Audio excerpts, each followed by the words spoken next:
Welcome back to Health IQ. I'm Rashad Milligan. Today we are joined by a very special guest all the way from the Lung Association. We have Miss Lovette Russell. Lovette, how are you doing today? I am doing excellent. How are you? I'm doing amazing. I can't complain. If I was doing any better, I'd probably be like on a resorted island or something, but even then I'll still be a little antsy and itchy to get back to Get work. it. I get it. So I guess I am doing better than I ever would before. But Lovette, just a little background on her. She is a double lung transplant, and she's just an advocate for lungs, lung health, and lung transplants, and all of these good things. And you guys recently had the Flight for Air Club, or is coming up actually. It's coming up. But Coming you up guys have May raised 20th. already $45,000 for that. What is some more details on what you all have going on with that? Well, it is the American Lung Association's way of raising money, but also doing some advocacy for lungs. And they do it every year, and they choose a building. So it's done all over the nation, right? And they choose a building, a high rise in all these cities. And the goal is to climb from the first flight of stairs up to the very top. So it requires some sweat equity, but you get to raise money for the Lung Association, and you also get to make others aware of lung issues, what the American Lung Association does, and why you should support them. Right. Okay. Sounds like a good cause, and you guys have already raised so much money for it.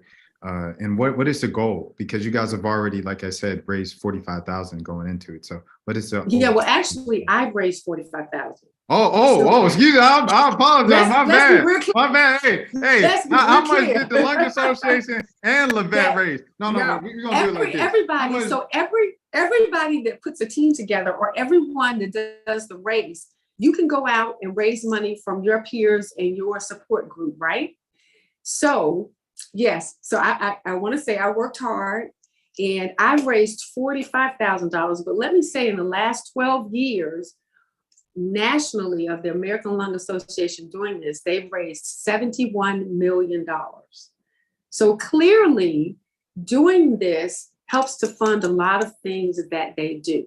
And so they talk about issues about lungs, talk about lung cancer. They talk about being very aware of your body and getting checked.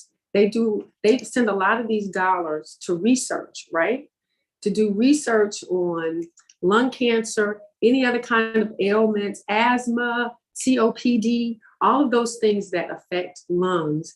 The American Lung Association is on top of it. So these dollars go to a great cause that affects everybody, because even if you have healthy lungs, they also make an effort to be advocates for clean air, and everybody benefits from that. Everybody benefits from that. Right, Lovette. And just going peeling the curtain back a little bit. What is a pitch? Like you knock on my door, I open it. Hey, it's Lovette Russell with the American Lung Association. How do you do it? Like, what's a pitch? Give me a practice pitch.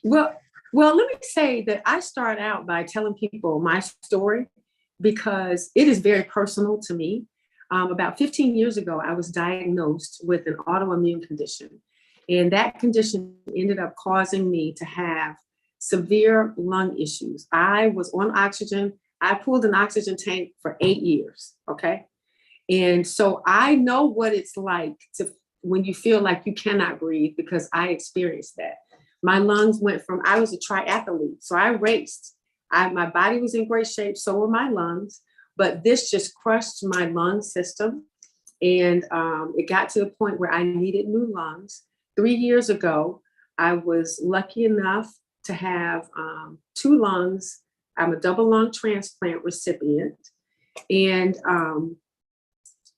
just because of some of the work and the advocacy that the American Lung Association does, it helps those that have been transplanted. And so it's a very personal issue to me. What I tell people is that is what they'll support. And just so that they aren't thinking it's all about people that have illnesses already. Like I said, it's about clean air and healthy air for everybody. Yeah.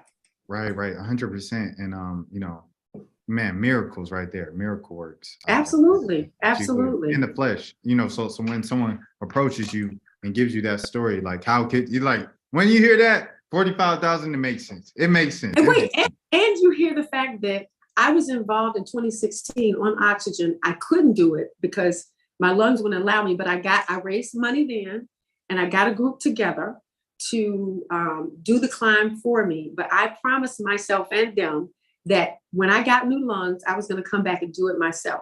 So for those that come at me and say, "Ooh, I don't know if I could climb 50 stairs, 50 flights of stairs. I just don't think I can do that." I said, "Hey, I just got new lungs. It was a long time to recover and recuperate. If I'm doing 50 flights, there's no reason why you can't get out and do 50 flights."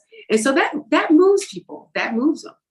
And a Oh, lot of okay. times, you know what they'll say, Rashad? They will say, "Well, okay, since I'm not going to do it, maybe I'll just write you a check for a little bit more." That'll work too.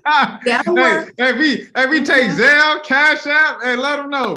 But Let me tell you, that I'm works. going to I like ask it. you about being a former athlete and then having gone all the way to where, you know, I'm saying you had to live on that ventilator for 8 years. You know, just what did Yeah, that do to you psychologically? Because, you know, I can imagine, you know, as a teenager in high school, you know, whenever you were running, you know, you just felt invincible and you were going to be this young right, athletic person forever. And then, you know, you're right. humbled in your adult years with this disease, harsh disease. You know, just what did that do Yes. to you psychologically? How did you get through that? What were some of the things that helped you get through that?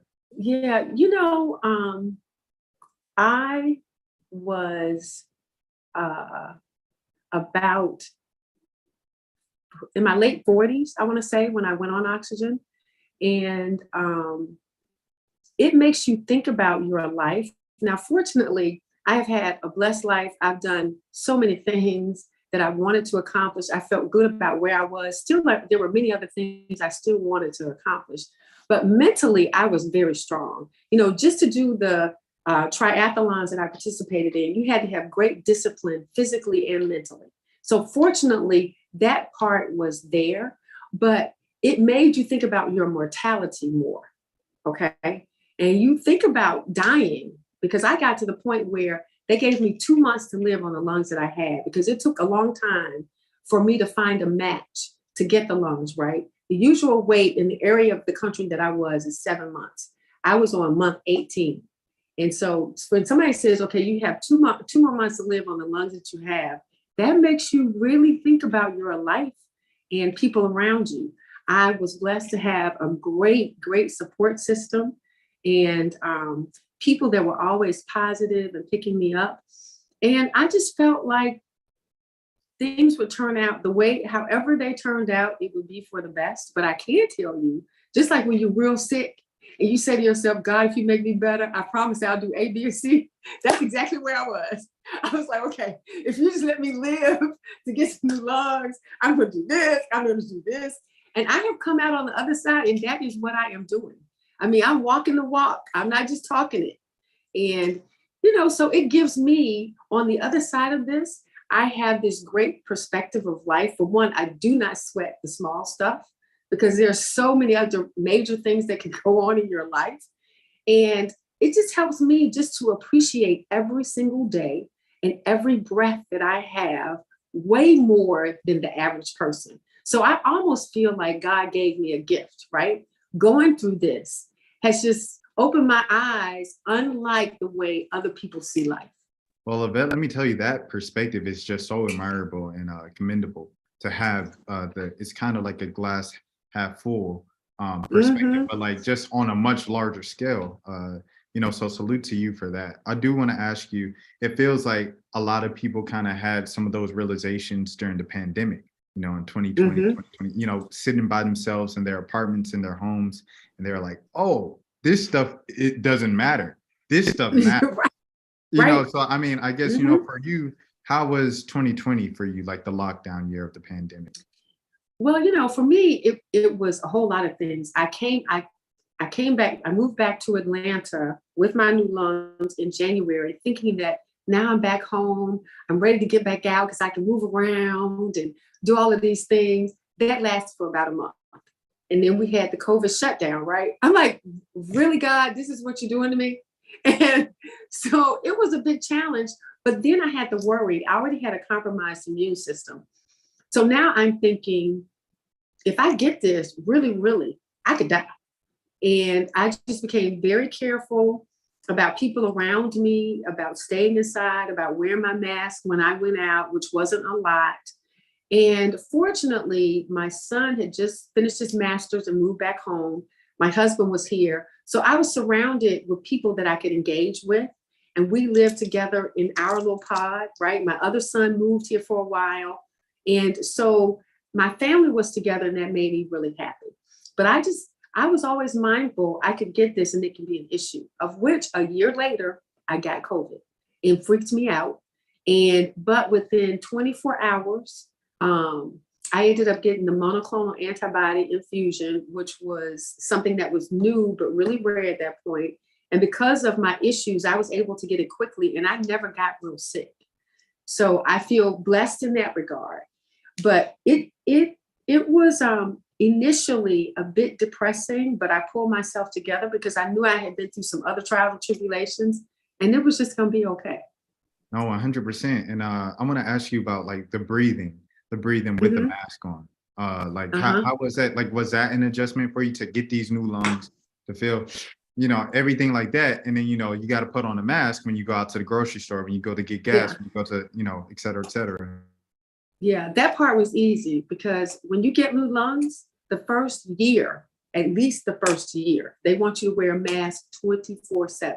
So Rashad, I came home thinking, I'm going to look odd wearing this mask all the time. Little did I know, everybody else will be wearing a mask too. You were ahead of the time. You were ahead of your time. I was ahead of the time. Wait, and I already by then had fancy, cute masks. So I was way ahead of everybody.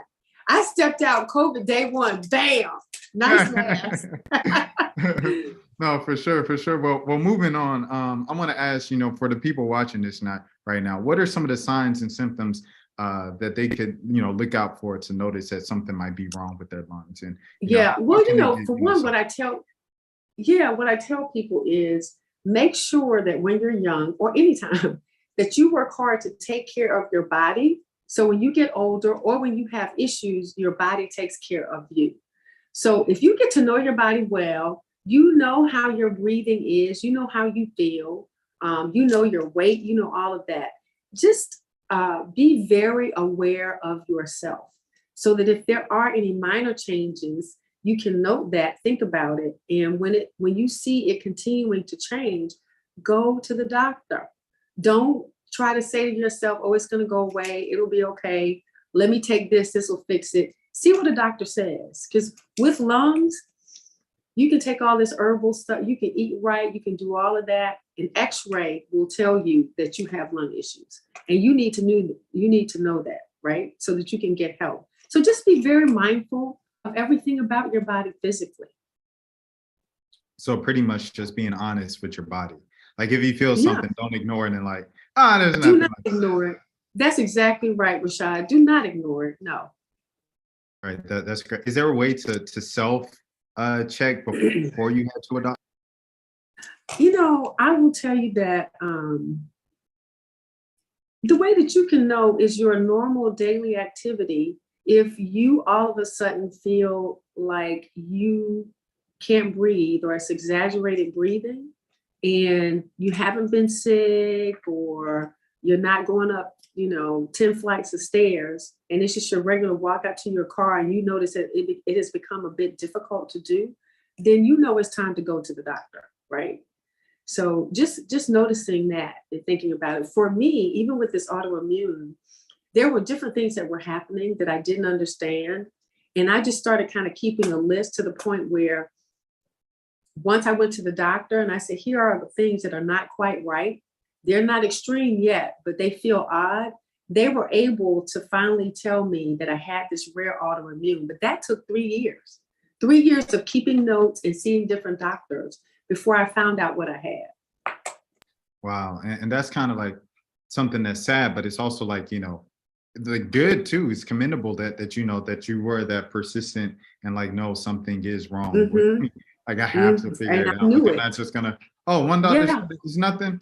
Okay, time to go home and watch Boone. It's like I want to ask you, how did you become affiliated with the American Lung Association in the first place?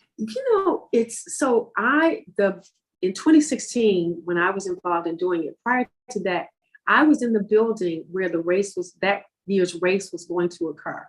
And the people that I worked for came to me and said, hey, it's this thing here, and it's for the Lung Association, and we're thinking about doing it as a company to support you. And we wanted to see what you thought about it. And I was like, hey, I'm all for it. And I got involved with raising money, not only through my coworkers and them reaching out, but also through my family and friends. And that was my initial introduction to the American Lung Association. Right. Okay. Okay. So if that was your introduction to the American Lung Association, how do you think this race in general has raised the awareness of lung disease just among the general public? I mean, in a personal way, I have reached out to my family and friends and told them all about the American Lung Association and what they do. And it's like tentacles. Then they reach out to all of their family and friends to tell them about it, right? Whether to come and join the race and or to donate money. I think the same thing happens in every major city across the country. You tell one person, then that one person tells two people, then those two people tell two people, and it just begins to spread and people get to know about it. For me, since I have a lot of people that have followed my journey and my story for the last 10 years, because I keep a medical blog, people want to know what I'm into. So I have a larger circle that I say, hey, this is what I'm up to. This is what I'm doing. I use Instagram to talk about the race. I have used it to talk about my training. I have been in the stairwell where I've been training, and I go live so they can see me, doing my thing. And that makes people talk about it, which makes other people know about it, which brings more money back to the American Lung Association. Right. No, 100%. And speaking of bringing more money to the American Lung Association, how can the people watching this now donate? And what is the importance of donating even more to you guys? You can go to it's the Fight for Air Climb, the American Lung Association, and I think it's the Air Climb. Don't get me to quote because I don't know. I have an old brain, but Fight for Air Climb for the American Lung Association. If you look that up, and for Atlanta, you'll easily be able to find it on any social media platform, and if you just look it up. Okay. Okay. And so where is this in Atlanta? I know it's May 20th. The fight So for it's Air May Climb. 20th. It's going to be at the Promenade Building, which is off of 15th Street, across from the Woodruff Arts Center. And I believe an 8 a.m. start. You can still register as a climber. So Rashad, you can still register as a climber. Wait, I think you're cutting out Lovette. Lovette, I'm joking. Hey, I'm out of. Hey, Yeah. you done challenged me. The 20th. That's in a See, couple of you weeks. can come out and do it. You are more than half my age. You can come out and do it. I could do 50 flights. I've had enough, practice with groceries, carrying it, going up a couple flights. I could do 50 flights month. I could do. Let's do it. Sign me up. I'm signing up right now, Lovette. I'll sign up. The climb. You can do it. You can do it. That's the thing that's really gonna give me the 8 a.m. I could do the climb. Yeah. The 8 a.m. I know. That's the real challenge. Yeah, I know. But it's fun. And the thing is, even if you feel like you can't do it or you don't want to do it, and actually it was supposed to be in another building that was 50 stories. This one is only 40. See, you got 10 given to you. This is only hey, I'm there. I'm putting it in my calendar right now. I am there. Yeah. 8 a.m. Yeah. And there. Again, even if you feel like you can't do it, you can come out for a good time. We're going to have a party before and a party afterward. Just be engaged and hear what people have to say and just witness it happening. That's fun by itself. I have a group of friends that are coming out just to do that. And I guess, like, if anything else, is there anything else as a double transplant survivor, as a representative of the American Lung Association, as a representative of this upcoming event on May 20th, the Fight for Air Club in Atlanta, or by Woodruff Park? is there anything else that people really need to know that you haven't got to mention already that you feel like it's just pivotal information that the people need to know? No, just it's an organization that helps everyone, and continue to get to know it and support it. And you would be shocked just looking at the people around you that have asthma, COPD. Both of those are very prevalent, especially among African Americans, especially asthma. So just be mindful that the dollars that you give, even though you think to yourself, well, it's not affecting me, I feel fine, it affects somebody around you, whether that's in your family, somebody down the line, it affects everybody. And just the fact that they work really hard at advocating for clean air all of the time. And so it benefits everyone. And it's they are very worthy dollars. Lovette, before we get out of here, you did mention clean air at the beginning, and you just mentioned it there, so it reminded me. Now with Kamala Harris, Vice President Kamala Harris was just in Atlanta maybe a couple months ago at Georgia Tech, where she was speaking about the importance of just preserving the environment with electrical cars. And she said she wanted to see electrical school buses, electrical public transportation buses, and of course, electrical vehicles, electrical RVs and vans and things of that nature. I want to ask you, what do you think that can do, the push towards EV in this next decade can do just for all of our lungs? Oh, I think it will help to chip away at what we have done over the last 100 years, polluting the air, right? So it's not going to completely clean it up, because we have really done a bad job. But getting electrical vehicles and planting more trees. That's why we're really blessed in Atlanta. We have a lot of tree coverage, but trees help us with clean air. And a lot of people just don't think about that, the biological system that happens. And so it's important, the trees, it's important, these electrical vehicles, and they will make a significant difference. So we have to be very mindful of that.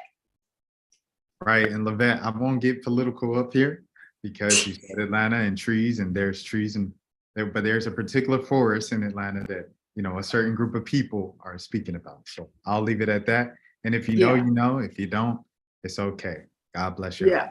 But I do want to close out. I want to thank you so much, Lovette Russell, for stopping by the Fight for Air Club. And the Fight for Air Climb is up there on May 20th in Atlanta by Woodruff Park. And thank you so much for representing the American Lung Association. Thank you so much for all the information you're presenting to the Black community and us, and just making us, making us more aware, raising awareness, and helping us help you all as well. You are so welcome. Thank you so much for inviting me, Rashad. Well, no problem. And until next time, for Health IQ, I am Rashad Milligan. Please